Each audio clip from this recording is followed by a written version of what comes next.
Surat sir. Surat? હા તો જો અમરેલી છે, ઉસકાઈ જાઓ.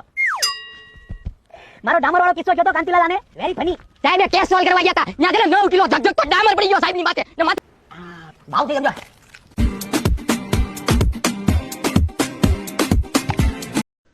હેલો મિત્રો, સ્વાગત છે તમારી આ યુટ્યુબ ચેનલની અંદર.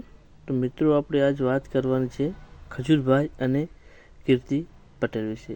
તો મિત્રો, નવા હોય તો ચેનલને સબસ્ક્રાઈબર કરી દેજો.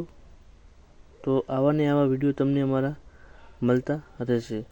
પહેલાં મિત્રો, કીર્તિ અને ખજૂરભાઈ બંને સાથે કામ કરતા હતા.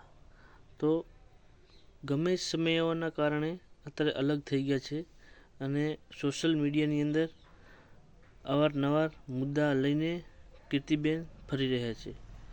ખજૂરભાઈને પણ આમ સામનો કરી રહ્યા છે. ખજૂરભાઈ પણ સારું કામ કરે છે, સેવાનું કાર્ય કરે છે, મિત્રોને પણ બહુ એમને સપોર્ટ કરે છે, વિદેશોમાં પણ ખજૂરભાઈને બહુ સપોર્ટ કરે છે. કીર્તિ પટેલને આ ખજૂરભાઈ કેમ નડે છે? ખંડણીઓ માગે છે, નવા નવા મુદ્દા ઊભા કરે છે. આવું નવું ખજૂરભાઈ અને કીર્તિનો સમાધાનની વાત ટૂંક જ સમયની અંદર આવવાની છે. તો આવા ને આવા વિડીયોની અંદર તમને અમારો આ વિડીયો મળતો રહેશે.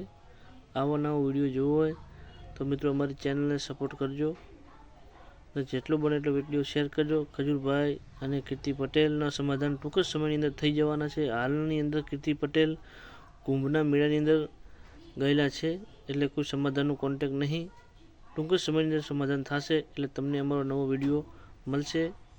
તો વિડીયોને જરૂર જોજો, જેટલો બને એટલો શેર કરજો અને ખજૂરભાઈને પણ સપોર્ટ કરજો, જેમ કે બહુ સેવાનું કાર્ય કરે છે અને કરતા રહે છે. તમારો બધાનો પ્રેમ પણ બહુ જ મળશે. તો મળશું આપણે બીજા વિડીયોમાં. અમારી ચેનલને સબસ્ક્રાઈબર કરી દેજો, તમને નમ્ર વિનંતી.